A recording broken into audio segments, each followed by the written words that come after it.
स्वामी मार्केट्रु कंचा आंब आनी मते देई कहिथिले एही कंचा आंबरे गोटे भलो टेस्टी रेसिपी बनाओ। मु कहली हौ ठीक अछि। फास्ट आंब को पानी रे भलो भाबरे धोई दबा तापरे काटी दबा।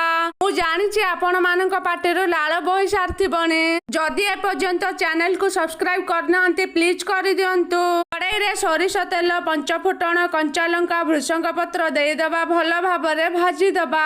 तापरे सेथिरे काटिकी रखिथिबा आंब को देई दबा। तापरे सेथिरे स्वाद अनुसार लुण हळदी गुंड लंका गुंड देई दबा भलो भाबरे घांटी दबा। तापरे आवश्यकता अनुसार पानी देई सिझिबाकू छाड़ी दबा।